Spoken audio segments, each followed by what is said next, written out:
Então agora, para poder começarmos, né, o nosso encerramento, vai ser o último painel aqui, nós vamos convidar ao palco o João Guimarães. Ele é do CAIS, ele é analista de segurança da informação e ele vai também estar trazendo aqui os patrocinadores da Q13 e Fortinet para estarmos conversando também e encerrar esses momentos na Arena 2. Com você, João.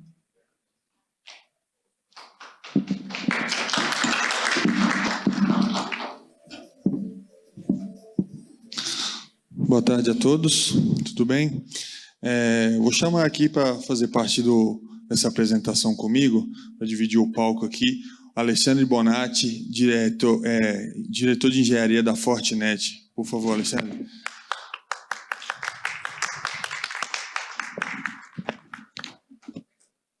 E também o professor e coordenador, líder de cibersegurança da AWS, Marcelo Zillo.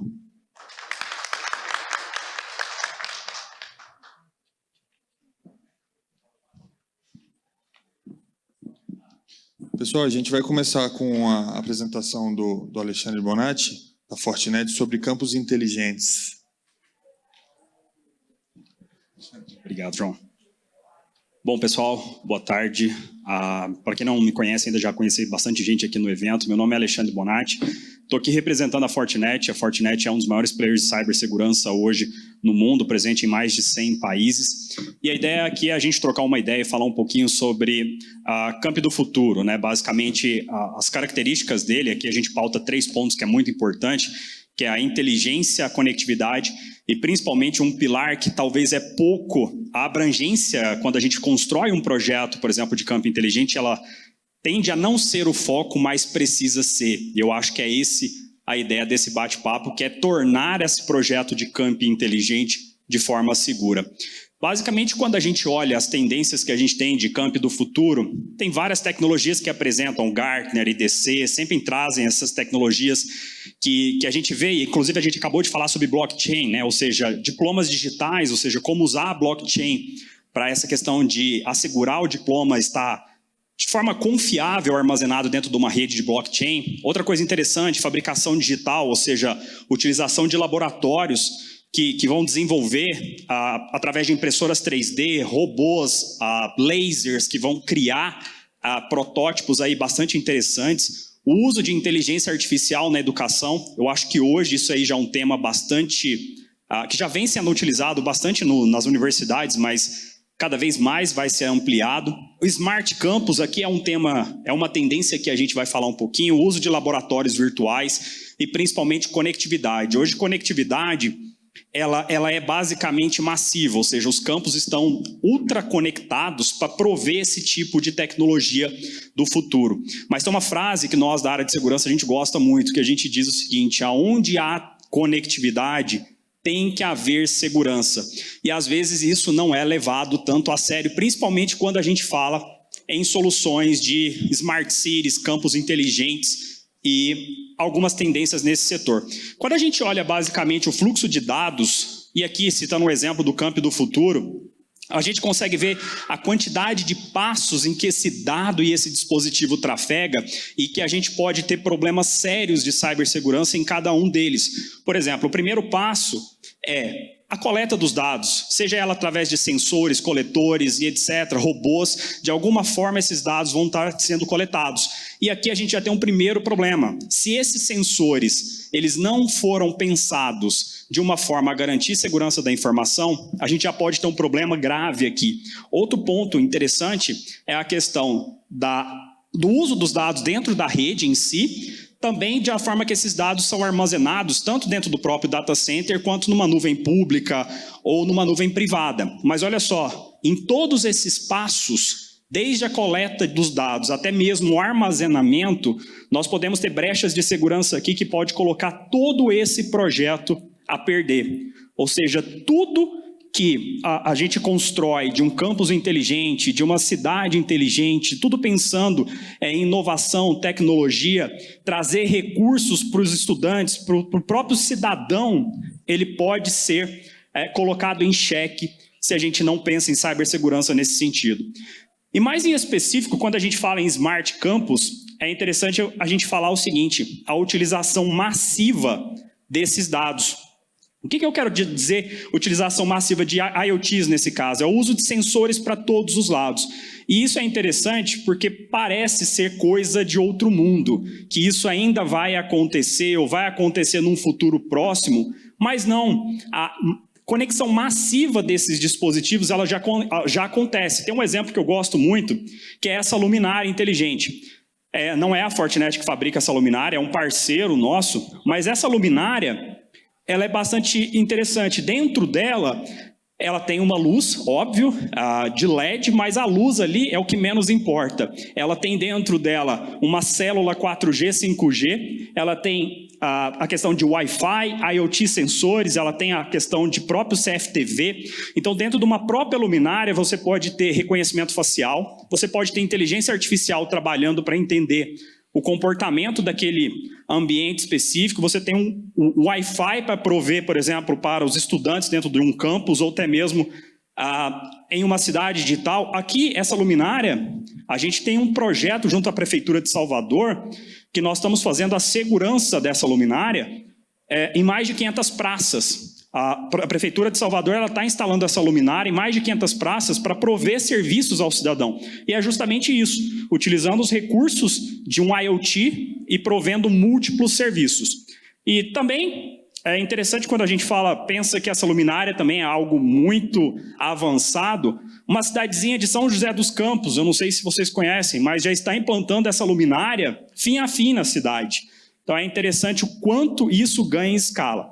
E quando a gente olha os campos inteligentes, as universidades, a quantidade de sensores também que já são utilizados, ela é muito grande, mesmo que passe despercebido. Eu vou dar um exemplo do próprio Smart Campus da Universidade da Unicamp, bem interessante, conheci esse campus, e eles usam sensores como se fosse de fato uma cidade inteligente, ou seja, na parte de reconhecimento de fila dos restaurantes. Eu achei essa aplicabilidade, esse caso de uso, extremamente interessante.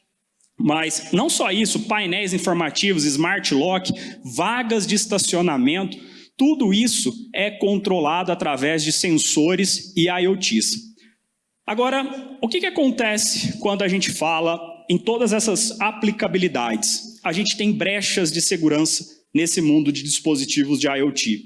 Algumas delas, elas são até fáceis de identificar, mas a gente às vezes nos esquece na hora de montar um projeto de campus inteligente. O primeiro deles, esses IoTs, eles não têm segurança embarcada. O que eu quero dizer com isso? Aquela câmera, aquele sensor, aquele Arduino, aquele dispositivo que você está colocando para fazer todo aquele use case, ele não tem dentro dele um antivírus instalado, por exemplo. E outra coisa que é bem interessante, e nem é possível instalar um antivírus dentro desse dispositivo. Quando eu falei em laboratórios virtuais, como um caso de uso de tecnologias emergentes para as universidades, ali tem muita utilização de realidade aumentada e realidade virtual. E vocês sabem que nesses dois cenários a gente usa, na grande maioria das vezes, um óculos. E o mais interessante, esse óculos roda Windows. E você não pode instalar um antivírus dentro dele. Imaginem, eu não estou falando só do Windows, mas se fosse um Linux, qualquer sistema operacional que ele vai estar conectado à sua infraestrutura, ele não pode ser protegido, o próprio device. E por vários motivos. Primeiro que aquele dispositivo ele não tem CPU, memória e capacidade de processamento para poder ter um sistema de segurança embarcado nele. E outra coisa, esses dispositivos eles são desenhados para serem conectados com qualquer outro dispositivo e com qualquer pessoa. Eu diria que esses dispositivos é até perigoso, porque você passa perto deles, você se conecta. Basicamente, é para isso que eles foram desenhados, para trazer uma conectividade plug and play. Mas eu volto a dizer, e a segurança? Como é que nós vamos fazer os nossos alunos usar um óculos de realidade virtual, realidade aumentada, dentro da minha rede da minha universidade, utilizando um sistema operacional, sem nenhum patamar de segurança envolvido nisso? E nesses aspectos, Agora a gente não faz mais pesquisa no Google, né? Faz no ChatGPT. Então, eu listei aqui os últimos casos. Aqui tem um pequeno adendo, porque o ChatGPT, nesse caso, ele só tem base até 2021. Mas eu pesquisei sobre os ataques mais recentes em dispositivos de IoT. E ele me listou alguns interessantes. Sistema de água aconteceu na Flórida. Ou seja, um atacante externo conseguiu acessar o sistema da Flórida de saneamento básico de água, tratamento de água, e conseguiu adulterar remotamente uma quantidade de um componente químico nessa água. A sorte é que um outro sensor que media esse componente químico não foi afetado, e ele conseguiu mostrar que aquele componente químico ele tinha sido colocado de forma adicional. Mas imaginem isso, nós estamos falando aqui de riscos em vida, riscos à vida. É um atacante remoto conseguindo acessar uma estação de tratamento de água e adulterando a quantidade de um componente químico que ali está presente. E tem dois que eu acho bastante interessante, que é ataque ao sistema de trânsito de Israel, que aconteceu em 2020, e ataque ao sistema de semáforos de Viena, também em 2020. Por quê? Basicamente, esses semáforos agora, eles são inteligentes, eles são conectados. E quando eu olho esses dois casos, eu fico pensando, bom, quando no Brasil nós formos colocar de fato semáforos inteligentes, nós vamos nos preocupar com segurança. E aí chega a notícia que o estado de São Paulo vai instalar semáforos inteligentes. Essa notícia é de 21/8/2023. E olha que interessante os requisitos para o novo semáforo. Acesso remoto, ou seja, a CET, que é a Companhia de Engenharia de Tráfego de São Paulo, vai ter o benefício de acessar remotamente os sinaleiros para fazer uma reprogramação. Ou seja, ele é capaz de se autorregular baseado no fluxo de veículos, porque ele tem câmeras e etc.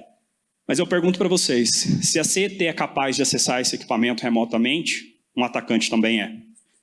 E isso já aconteceu no passado, em Israel, em Viena, há 2, 3 anos atrás. E quando a gente olha isso, a minha pergunta é, será que a gente de fato está preocupado com segurança em dispositivos? Será que as inovações que nós estamos colocando dentro dos campos digitais, essas quantidades imensas de sensores que são extremamente úteis dentro de uma universidade, será que a gente está olhando isso com uma seriedade que ela necessita? E a pergunta é, e como ter uma segurança embarcado nisso? Lembrando que não é possível colocar segurança dentro do próprio dispositivo. Então, o que a gente precisa fazer? Trazer a segurança para a infraestrutura. De que forma? Protegendo a conectividade. Aqui é entregando conectividade segura sempre. Segundo, protegendo o acesso. A gente precisa que qualquer dispositivo que se conecte à minha rede tenha essa possibilidade de ser verificado antes de acessar, se é um dispositivo que eu, de fato, quero permitir, se é um dispositivo malicioso ou não. Visibilidade unificada, ou seja, eu conseguir olhar a minha rede como um todo e não ver somente servidores, suítes e access points, mas passar a ver também os sensores que estão conectados e os riscos que eles podem apresentar para dentro da minha infraestrutura. E, por fim, a utilização de inteligência artificial e machine learning para que uma vulnerabilidade, qualquer problema de segurança que aconteça fora do Brasil, por exemplo, em questões de segundos, ele possa ser aplicado essa correção dentro da infraestrutura que utiliza essa tecnologia. E aqui é basicamente aonde a Fortinet traz muito forte esse conceito, ou seja, trazer a consolidação. Esse aqui é um relatório muito interessante do Gartner que mostra isso, que hoje as empresas, a grande dificuldade é a quantidade de soluções de segurança que ela precisa gerenciar simultaneamente. E aí a gente olha essa nova abordagem e o que o Gartner traz? Que hoje para a cibersegurança é muito melhor, ao invés de você ter 20, 30 players que cada um entrega um pedaço, você passa a ter um player estratégico que te entrega segurança fim a fim. E basicamente, esse é o nosso pilar. A gente olha a segurança dentro da parte da camada de infraestrutura, de comunicação, olha a segurança dentro da parte de aplicações e operações, dentro de CIEM, SOR, SOC, etc. Mas nós também integramos essa parte de segurança desses dispositivos inteligentes dentro dessa infraestrutura. Ou seja, você passa a não ter a necessidade de ter um segundo player, um segundo vendor, só para garantir a segurança dos dispositivos. Isso é tudo feito de forma integrada dentro de uma mesma plataforma. E como que eu posso fazer esse desenho e essa implantação? Muita gente me pergunta, eu tenho que fazer um investimento inicial para cobrir a segurança fim a fim? Não, ela pode ser feita em camadas. Basicamente, começando pela questão de visibilidade, entender o que está acontecendo na infraestrutura, considerando esses sensores, o acesso seguro à rede, ou seja, garantir que cada sensor que ele queira se comunicar na minha rede, ele seja previamente verificado e autorizado. Controle dos endpoints, ou seja, é aquele óculos que eu disse, o óculos usando o Windows 10, a gente precisa ter uma forma de controlar também esse endpoint. Proteção para as aplicações, lembrando que num campus inteligente, numa cidade inteligente, esses dados trafegam para algum lugar, muito provavelmente para dentro de um data center ou para uma nuvem pública. E aqui a gente precisa fazer a segurança também. A parte de segurança de e-mail, acho que não é novidade que o maior ofensor hoje em cibersegurança, ele chega às maiores ameaças através de e-mail. A questão de deception, que é muito interessante, é uma tecnologia nova, em que nós trouxemos essa tecnologia para o mercado em que você imita ser um sensor, ou seja, a tecnologia ela passa a se parecer como se fosse uma PLC, um Arduino, para que uma ameaça que chegue até ele consiga identificar. Mais uma vez, porque a gente não consegue proteger o dispositivo final. Correlação de eventos através de um CIEM, por exemplo, e a questão de orquestração e automação do SOC. Quando a gente olha essa cadeia de segurança cibernética, aqui a gente de fato traz uma segurança fim a fim com um player somente e trazendo de forma bastante estratégica. E agora, para concluir, alguns pontos que eu acho que é extremamente importante para qualquer projeto de campus inteligente, smart cities e etc. Um ponto que eu acho que é crucial. Ser smart não é ser, obviamente, ou por padrão, seguro. Ser smart é ser inteligente. A segurança nós temos que embarcar e ela não pode ser esquecida. Entender e proteger o fluxo de dados, é aquilo que eu disse, aonde entram os dados e aonde eles terminam. Você tem que proteger toda essa cadeia e o caminho dos dados. Visibilidade, fim a fim. Você precisa ter de fato essa visibilidade, tanto de IT quanto dos sensores. E a questão de proteger a entrada desses dispositivos e avaliar o comportamento de cada um deles. Essas dicas aqui, basicamente, elas significam uma coisa. Qualquer projeto hoje em tecnologia tem que ter um conceito muito importante, que é o famoso Secured by Design. Ele precisa nascer com segurança embarcada. E é para isso que a Fortinet está aqui para ajudar vocês. Obrigado, gente. Obrigado, Alexandre. Muito boa a sua apresentação, é muito interessante isso aí que ele falou, né? Hoje tudo é conectado, desde as cidades, os smartphones, os relógios, óculos inteligentes. Então, assim, essa parte de segurança realmente é muito importante. E agora quem vai dar uma palavrinha para a gente é o Marcelo Zillo. Ele vai fazer uma comparação bem interessante aí de SOC com Fórmula 1. Obrigado, Marcelo. Obrigado, João. Obrigado, Alexandre. Boa tarde a todos, a todas. É um prazer estar aqui. O passador ficou aqui, não tem problema. Não sei se o pessoal vai colocar o slide lá. Bom, vou começando aqui. Marcelo Zillo Neto, as pessoas normalmente me conhecem como Zillo. Só minha mãe me chamava pelo nome completo. E quando ela chamava, vocês podem imaginar que não era para falar filho, você tirou 10 na escola, né? Então, podem me chamar de Zillo.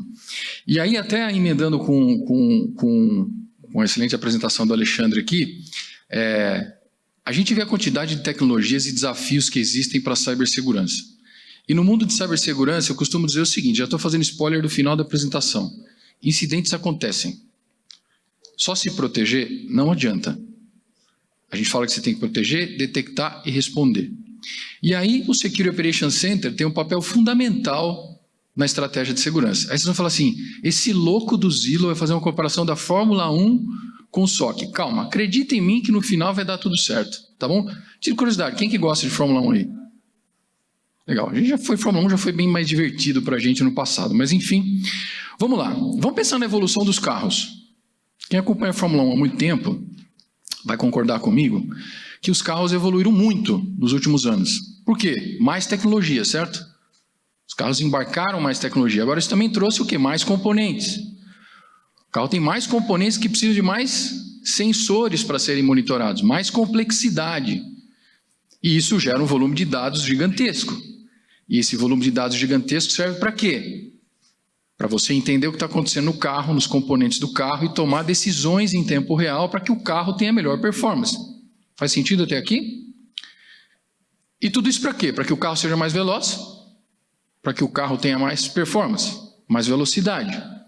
E também para que ele seja mais seguro para o piloto. Certo? O que isso tem a ver com o SOC? Pensa comigo, o Alexandre falou aqui. Cada vez mais o Security Operations Center tem o desafio de monitorar o quê? Mais tecnologia.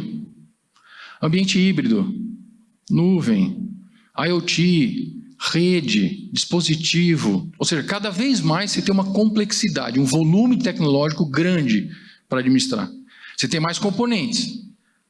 O Alexandre falou para a gente aqui, é o CIEM, é o SOAR, é o CASB, aquela sopa de letrinha que a gente sabe que existe, que o Security Operations Center, de alguma forma, tem que olhar para isso.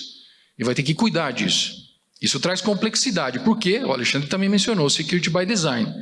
Em teoria, mas isso tem que se tornar prática. Toda vez que nasce um produto novo, um serviço novo, às vezes até uma unidade de negócio nova, ou um componente novo, nós deveríamos pensar em segurança desde o dia zero. Não só na proteção, mas também na detecção e resposta. Perguntas como, se eu tenho um produto novo que está sendo lançado, eu vou ter que monitorar aspectos de segurança nesse sistema? Provavelmente a resposta é sim. Então é melhor eu pensar nisso na largada. Porque se eu pensar nisso só lá na frente, provavelmente o desafio vai ser maior. Não é impossível de fazer, mas o desafio é maior. Tem que monitorar um monte de sensores? Rapaz do céu, o que mais tem que monitorar é sensores. Põe na rede, põe no dispositivo, no device do usuário, no dispositivo móvel, ou seja, é sensor para todo lado. E o que se espera do SOC? Velocidade. Certo? Detecta rápido, responde rápido, mitiga o risco. É isso? Essa é a missão. Falo para vocês que eu, como profissional de segurança, que eu estou há alguns anos, não vou falar quanto, é porque eu comecei cedo, tá, gente? Então, não vou falar quanto tempo. Mas eu tive a oportunidade de montar 4 Security Operations Centers na minha vida, e cada um deles teve um desafio diferente. Eu conversava com o Emílio, com o João ontem. Cada um deles teve um desafio diferente. Mas no final, tem 2 coisas que todos eles tinham que buscar. Ser veloz e performance. Performance no sentido de diminuir o que a gente chama de MTTR. Mean Time to Recover. Talvez essa seja uma das melhores métricas para a gente ter. Quanto tempo leva para eu detectar algo e para eu responder algo? Quanto mais rápido eu detectar e responder, melhor. Tudo bem até aqui? Faz sentido a comparação com a Fórmula 1? Até agora acho que faz, né? Vamos pegar outro fato. Quem lembra de 1º de maio de 1994? O que aconteceu? Foi chato, né? Triste, eu estava jogando bola. E eu lembro que a criançada toda chorava. E a gente ficou muito triste e tal. A gente viu que os carros evoluíram muito na Fórmula 1 de lá para cá. Alguém sabe quem que é esse piloto aqui? Filho de outro piloto famoso. Filho do Michael Schumacher. Ele sofreu um acidente muito parecido com o Ayrton Senna em 1994. Ele bateu de frente com um muro, mas vocês estão vendo aí que ele saiu andando, certo? Então, um dos aspectos que evoluiu na Fórmula 1, entre outros, aliás, título de curiosidade, o carro que hoje roda na Fórmula 1 foi desenvolvido com tecnologia de nuvem, túnel de vento, grande quantidade de dados, coleta de dados de sensores, utilizando tecnologia de nuvem AWS, enfim. Tem um monte de questões aí sobre a história de como que a Fórmula 1 evoluiu do ponto de vista de tecnologia. Mas o que eu quero trazer para vocês como reflexão? Cada um desses componentes é desenvolvido por um time diferente, concorda? Você acha que o cara que desenvolve o capacete é o mesmo que desenvolve o chassi? Não, não é. Assim como não é o que desenvolve a luva. Assim como não é o que desenvolve qualquer outro componente. Mas todos eles têm uma coisa em comum.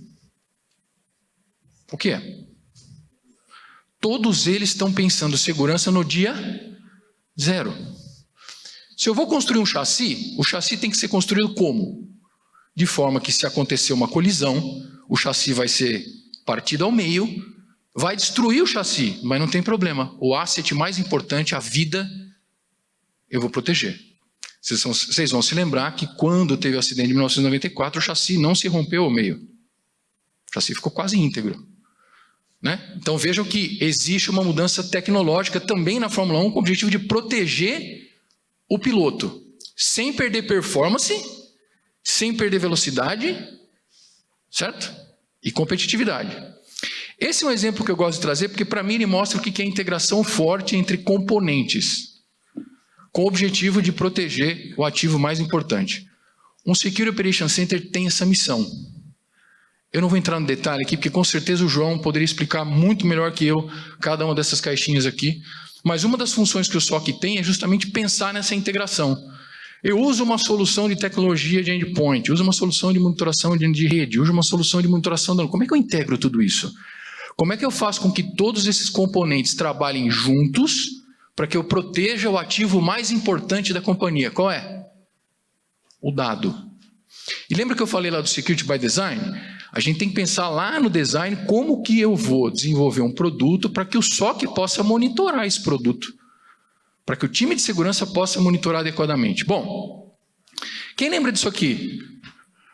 Ninguém lembra. O pessoal de Brasília nunca foi para São Paulo nessa época? Eu não sou dessa época aqui.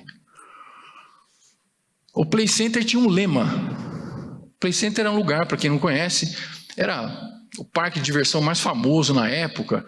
E todo mundo fazia excursão para ir para lá, e ficava lá, e a criançada brincando, isso aqui era a onda do momento. E o Play Center tinha um slogan. Alguém lembra? A cada dia uma nova emoção. Esse é o lema do SOC. O Security Operations Center é a cada dia uma nova emoção. Eu costumo dizer para o pessoal de segurança, eu dou aula na FIA, no curso de pós-graduação lá, e às vezes estou conversando com os alunos, eu falo assim, ó, quer ir para o mundo real? Tiro mesmo, guerra. Vai para o SOC. Você vai ver lá um mundo que você fala assim, rapaz, eu não sabia que isso acontecia. Eu achei que tinha só nos livros. Então, esse para mim é o lema do SOC, a cada dia uma nova emoção. Quem gosta de emoções como o João, como o Emílio, né? Eu sei que vocês gostam de emoções, então estão no lugar certo. Por que eu trouxe isso para vocês? É uma brincadeira, mas que também nos traz outra reflexão. Como todo dia é uma nova emoção, o SOC todo dia precisa aprender. Todo dia precisa estar preparado para o inesperado. E aí o Alexandre também citou a questão dos dados. Lembra da Fórmula 1, que os sensores são importantes para quê? Para monitorar o carro, a performance do carro. Então assim, o pneu está quente? O combustível está em dia? Qual a força G? Quanto que esse carro está saindo da tangente? Quanto que o piloto está superaquecendo? Quanto que o piloto está errando o traçado? Quanto que a suspensão está desgastada? E para que esses dados são usados na Fórmula 1? Para tomada de decisão em tempo real. Certo? A estratégia de corrida do piloto ela é baseada em dados, performance, conhecimento e uma decisão ágil. Ou seja, os dados dos sensores na Fórmula 1 ajudam as equipes a tomarem melhores decisões de como ganhar uma corrida. O que o SOC faz, gente? Pega os dados, toma decisões em tempo real, aprende e constantemente, cada dia, uma nova emoção. Né? Numa das oportunidades que eu tive para conceber um time de Security Operations Center, eu falava para o time assim, sabe o que é legal? A gente sabe que o dia começa, mas a gente não sabe quando ele vai terminar. Né? Pode ser que ele termine bem, pode ser que ele termine 3 dias depois, pode ser que ele termine alguns dias depois. Né? Mas qual é a reflexão aqui? E aqui eu estou tentando, de uma forma um pouco diferente talvez, tentar fazer essa comparação de quais são os fatores de sucesso. Calma que no final, quem estiver dormindo só precisa lembrar de um slide, tá bom? Mas nós vamos chegar lá. Tem um outro fator aqui que para mim, pessoalmente, com base na minha experiência, talvez seja um dos mais, talvez não, é um dos mais importantes para você ter um Security Operations Center de sucesso. Isso aqui é um volante de Fórmula 1. Você imagina que para o piloto pilotar o carro, ele tem que conhecer tudo que esses botões fazem. E ele tem que conhecer tudo que os botões fazem e tomar a decisão o mais rápido possível na pista, junto com o que a equipe está fazendo. Então, primeiro, os times de Security Operations Center são times que têm conhecimento técnico e cada vez mais se aprofundam nisso e precisam fazer isso de forma constante, porque o volante muda. O volante muda a todo instante. Então, além de ser cada dia uma nova emoção, o cenário também muda. Então, constantemente você está ali olhando. E aqui o ponto principal é: nenhuma equipe campeã é campeã só com um piloto muito bom. Vocês concordam? O que é um contexto? O piloto é bom, a tecnologia é boa, o time é bom, trabalha de forma integrada e toma decisões corretas usando os dados que são produzidos. Está parecido com o que o SOC faz ou não? Tá, né? Ótimo. Eu gosto de trazer esse exemplo para a gente fechar e eu vou para as conclusões para passar para o João. Esse é um excelente exemplo de trabalho em equipe na Fórmula 1. Pit stop. Você pega os pit stops no princípio das corridas, levava minutos, né? A tecnologia veio, trouxe mais agilidade, mudou até a tecnologia da roda. A forma como antes você tinha lá vários parafusos, agora um parafuso só, a pressão é diferente, a máquina é diferente, evoluiu. Se vocês olharem um pit stop em tempo slow motion, é assustador, né? Porque parece que o cara faz... tirou a roda, colocou a roda. Então, a tecnologia evoluiu a ponto de sair de minutos para segundos. Se eu não me engano, o recorde, acho que esse ano foi de 3 segundos e alguma coisa. Assim, é absurdo a diferença. Mas por que disso? Porque a tecnologia é boa, porque o time trabalha em conjunto e tem outro fator: treino. O time que faz pit stop, ele treina incessantemente para funcionar só 2 vezes na corrida. Às vezes o piloto faz um pit stop. E se ele errar o pit stop, ele perde a corrida. Então você tem um treino constante para, durante 4 segundos, você tomar a decisão certa que o piloto pode ganhar ou perder. Para um Security Operations Center, isso é o exercício diário de, o que eu chamo, às vezes não diário, mas periódico de simulação. A gente fazia muito isso. Vamos simular um ataque? Vamos. E aí? Deu certo ou deu errado? O que aconteceu? Pegou ou não pegou? Por que não pegou? Não pegar não é um problema. O problema é você não aprender porque não pegou. Certo? E de novo vem os dados, os sensores e tudo mais. Então, para mim, isso é um exemplo espetacular. E para fechar, vou passar para o João, porque filho de radialista fala até amanhã cedo, se deixar. Resumo do que eu entendo que são fatores de sucesso no caso da Fórmula 1. As tecnologias certas. Faz sentido. Integração dos componentes. A gente falou isso. Times altamente capacitados. Também faz sentido. Muito treino.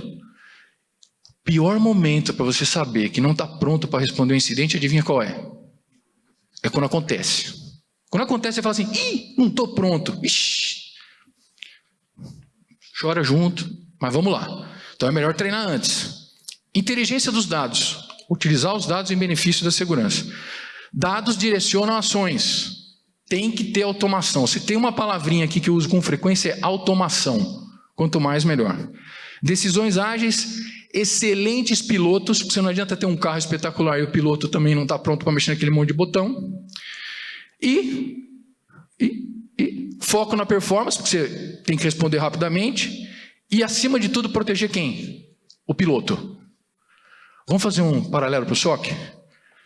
Tecnologias certas ajudam? Ajudam. Integração dos componentes é importante? É. Time capacitado também é. Muito treino. Eu tenho que treinar os times, simular. Inteligência dos dados também é. Dados direcionados a ações. E eu não vou repetir o restante, porque vocês vão concordar comigo que essa maluquice da Fórmula 1 tem alguma coisa a ver, né? Espero que vocês concordem comigo. Agora, tem uma questão que é diferente, porque lá a gente tem como objetivo proteger o piloto. E aqui o objetivo qual é? Proteger os dados e a empresa, certo? Essa é a pequena diferença. E aí, para fechar, quando acontece um acidente na sua casa, eu tenho que falar do meu filho Augusto, de 7 anos, porque toda vez que eu faço uma apresentação, eu prometo para ele que eu vou falar no nome dele. Então, está registrado. Teu filho de 7 anos, como vocês devem imaginar, faz as peraltices de criança, normal, e um dia caiu um vaso na cabeça dele. A gente saiu correndo. Um acidente em casa. Eu cheguei no hospital, o que eu queria? Atendimento rápido, médico capacitado, ferramentas certas, resposta certa e tranquilidade do médico. Porque se o médico olha e fala... eu ia falar, Jesus do céu, se o médico está assim, eu estou enrolado, né? E foi isso que aconteceu. E o médico foi treinado, ele foi capacitado, ele sabe o que ele está fazendo. Então, acidentes acontecem. incidentes também acontecem. E aí é a missão do SOC, eu falo que é cara de paisagem. Né? Assim, vai acontecer, está tudo bem, é natural, essas coisas vão acontecer e acaba se tornando parte do processo diário. Então também é uma questão psicológica aqui, obviamente que a gente tem que super entender isso quando a gente está falando de criação de times de segurança. No caso do SOC. E para mim, para fechar e passar, eu prometi 20 em cima. Para mim essa frase resume que o SOC, o Security Operations Center, tem um papel fundamental na estratégia do que a gente chama de resiliência. Ataques vão acontecer, incidentes podem acontecer, mas você tem que ser resiliente. Para mim, esse é a principal, ou talvez uma das principais missões quando a gente está falando do Security Operations Center, com base em tudo que eu vi até hoje. Espero que vocês tenham gostado e que a Fórmula 1 e o SOC façam algum sentido para vocês. E estou à disposição aqui para a gente conversar também. Obrigado, viu?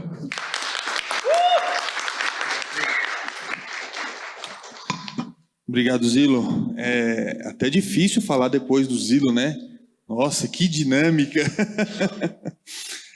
Pessoal, eu vou falar um pouquinho do SOC agora. A gente vai passar um vídeo, que é o vídeo de inauguração do SOC, né, que ele mostra um pouquinho ali de onde está a nossa sala, dos nossos desafios, tudo que a gente vai enfrentar daqui para frente, né, que, igual o Zilo falou, né, tem que gostar de emoção para estar aqui. Então, vou pedir o pessoal passar o vídeo lá agora, por favor.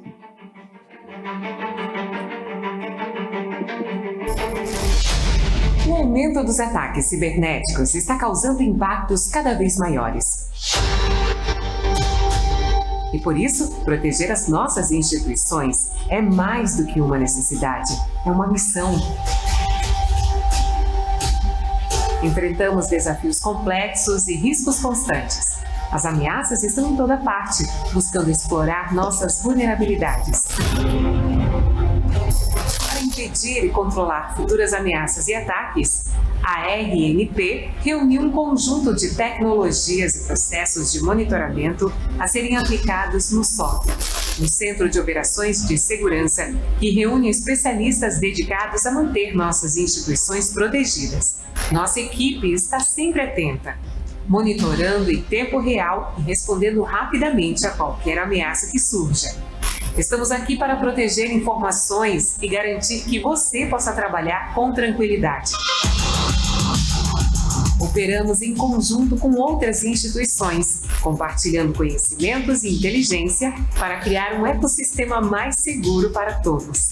Utilizamos tecnologia de ponta para detectar e responder às ameaças com precisão e rapidez. Nossa plataforma está sempre atualizada para garantir a melhor proteção possível.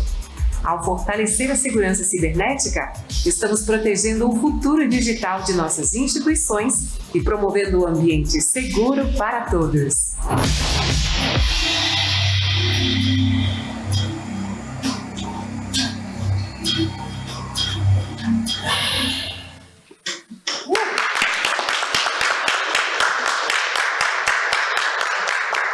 Obrigado, pessoal. É isso. O resumo do vídeo, e o que o Zilo falou, o que o Alexandre falou, então, é tudo isso. São desafios que a gente tem que... São leões que a gente tem que matar todos os dias, né? E hoje eu vou fazer uma apresentação aqui, falar um pouco do SOC, falar um pouco sobre o que foi monitorado do evento nesses 2 últimos dias. Eu não consegui trazer os dados de hoje, até porque o evento ainda não acabou, né? E queria primeiramente agradecer o apoio da equipe da GTI, que apoiou bastante aqui nesse monitoramento, né, o pessoal do evento aqui, né, um agradecimento à minha equipe que está aqui sentada, né, o Daniel, o Fábio, o pessoal está aqui, o pessoal do POP do Rio Grande do Sul também, um agradecimento. E é isso, o SOC foi lançado antes de ontem, na terça-feira, com esse grande desafio, que é trazer visibilidade para as instituições. Hoje, muitas das instituições que estão ligadas no backbone da RNP não têm nenhum tipo de visibilidade de segurança.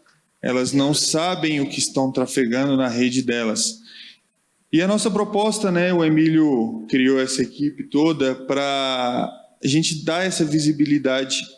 conseguir trazer para as instituições essa tranquilidade, que acaba sendo uma tranquilidade para as instituições e um problema para mim, né? Porque eles vão dormir tranquilos e eu não, mas tudo bem, tem que gostar de emoção, né, Zé? Então, basicamente é isso. Um pouco da nossa equipe aqui, né? O Daniel, o Fábio estão aqui, e eu sou o líder técnico do SOC, muito prazer, João.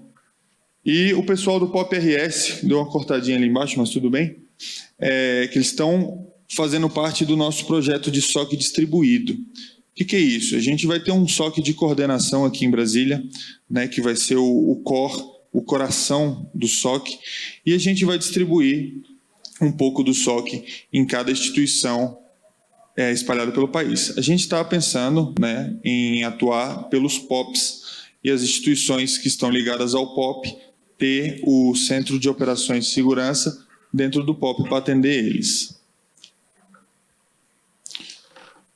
O desafio do SOC é integrar várias ferramentas, várias camadas de segurança para poder trazer uma tranquilidade e uma visibilidade para as instituições, né?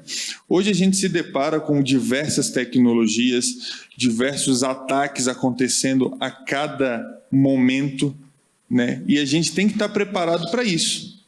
Hoje as instituições acabam que elas não estão vendo nada e então elas pensam que elas estão seguras. E não é muito por aí. A gente que é de segurança sabe, né? Não é porque a gente não está vendo que está seguro. Então, assim, a proposta do SOC vai ser trazer essas instituições, desvendar os olhos delas, para poderem ver o que está acontecendo, né? E a gente, com rapidez e performance, conseguir entregar isso para eles, essa visibilidade e a resposta do incidente caso aconteça. Porque vai acontecer. O vaso cai na cabeça acidentalmente, não tem jeito. Então, quando isso acontecer, a nossa equipe que estão preparados, são pessoas que treinam sempre ali para conseguir fazer os 4 segundos do pit stop ali, que eu acho que no final das contas é isso que é importante, né? Estão preparados ali para atender as instituições de pronto, né? Aconteceu um incidente, entrar em contato, resolver o problema, mitigar o quanto antes para minimizar o prejuízo. Porque no final de contas, hoje os dados valem dinheiro, então se uma instituição às vezes fica fora, é um prejuízo financeiro, né? A gente está falando aqui muito de instituições de ensino, mas se a gente parar para pensar assim, um e-commerce, se um e-commerce fica fora ali por 1 hora, é um prejuízo financeiro muito grande, porque aquela 1 hora que o pessoal ia comprar ali, eles não vão deixar de comprar ali e vão comprar em outro lugar. Então, é um prejuízo financeiro muito grande, além da exposição da empresa ao mercado, né? Enfim. Eu vou falar aqui, vão ser 2 momentos aqui que a gente fez um monitoramento. A gente fez um monitoramento do uso dos recursos pelos participantes aqui do evento e também a gente fez um monitoramento de segurança, né? Eu coloquei algumas ferramentas aqui, mas teve outras que eu não coloquei, mas eu vou explicar mais ou menos como que foi feito esse monitoramento e um pouco do que a gente pegou, né? Eu não quis entrar muito no âmbito técnico, porque às vezes fica chato ficar todo mundo dormindo aqui, ainda mais depois da palestra do Zilo, que a do Zilo foi legal, a minha é chata. A sua que importa. Cadê? Vamos lá. Esse aqui é o mapa da Wi-Fi do evento, né? A gente consegue ver aqui, ó, em tempo real, assim, na hora que a gente pegou o exemplo ali da Wi-Fi. É o uso da Wi-Fi em todo o ambiente do evento, né? Pode ver que tem concentrações ali em momentos estratégicos, né? Às vezes na hora do almoço o pessoal fica mais concentrado ali próximo ao centro do evento, na hora das palestras, eles vão lá para o auditório, então tem toda essa concentração e tudo isso. E foi muito dado que foi passado, né? Muita informação foi trafegada nesse evento. A gente contou com 23 APs espalhados por todo o evento, Foram, em média, 900 usuários conectados, e isso são os dados de terça e quarta, né? A gente ainda não contou o dia de hoje. Foi mais de 1 tera de tráfego que foi passado ali, né? 900 gigas de download e 300 e poucos gigas de upload, né? Com um pico de uso de 190 megas por segundo, tá? Aqui eu vou mostrar 3 top usuários aqui de computadores e de mobile.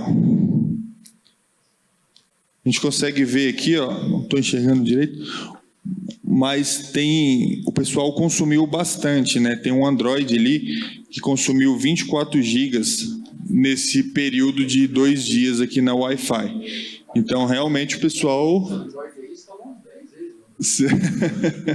O Android tá abaixando muita coisa. A gente já desconfia de onde que vem isso aí. A gente pegou aqui, que a gente tem um gráfico muito interessante, que é o do pico de acesso, né? E aqui a gente pegou alguns aplicativos que foram usados durante o evento. O curioso que a gente identificou aqui é o Facebook, 149 GB. Hoje a gente pensa que ninguém mais usa o Facebook, né?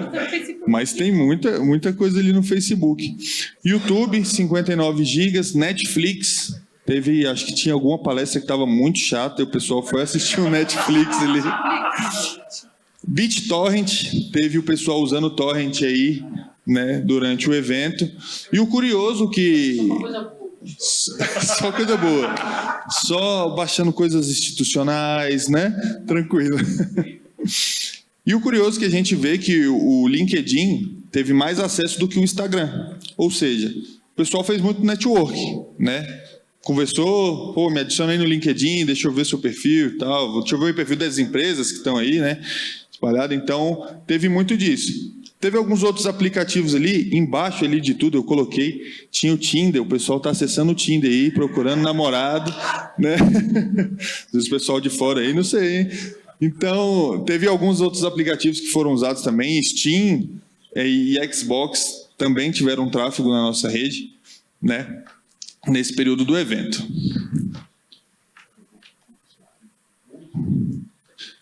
Aqui a gente vai falar um pouco de incidente de segurança. O que a gente conseguiu pegar aqui nesses 2 dias? A gente teve um port scan para alguns IPs da rede. E esses port scans, eles são de fora para dentro. Deixa eu ver o outro.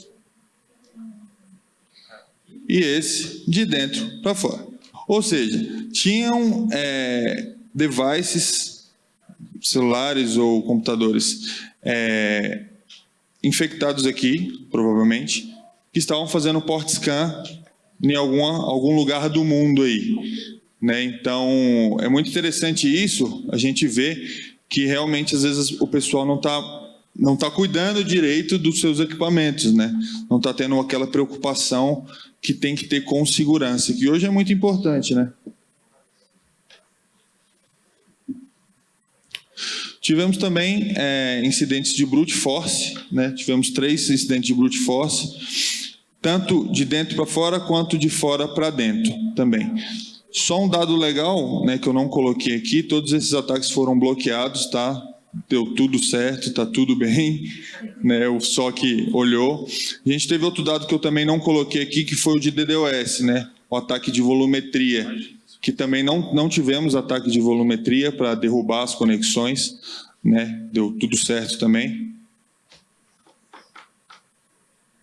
E, gente, basicamente é isso. Eu trouxe só um pedacinho do SOC, né? Só para vocês terem uma visibilidade, terem uma ideia de como que a gente faz esse monitoramento, saber que vocês estão conectados aqui em uma rede, que ela está sendo monitorada, né? A gente está olhando tudo, né, tudo que trafega na nossa rede para entregar um serviço com qualidade e com proteção e segurança para vocês aqui do evento, né? Então, são basicamente essas coisas que eu trouxe aqui. Eu queria agradecer o pessoal, a gente já está estourando o nosso tempo aqui quase. Queria saber se tem alguma pergunta aí na plateia. Temos tempo para uma pergunta rápida. Maravilha. Gente, então eu queria agradecer a presença de todos aqui, agradecer a presença do Marcelo Ziro, do Alexandre. Alexandre, obrigado. Gente, é isso. Boa tarde. Obrigada, João. Foi, assim, uma honra para a gente estar na abertura do SOC, nessa inauguração. E nós ficamos muito felizes com a abertura do SOC, porque agora a gente se sente, sabe, muito seguro. Tanto nós como todas as nossas instituições parceiras. E foi muito bom acompanhar tudo isso. E a gente também quer agradecer demais a vocês da Q13, né, da Fortnite, porque, assim, vocês sempre estão dispostos, né, a ter tecnologias, a ajudar a RNP sempre a se desenvolver. Então, também muito obrigado por toda essa parceria, tá bom? Obrigado, A gente agradece gente. a vocês.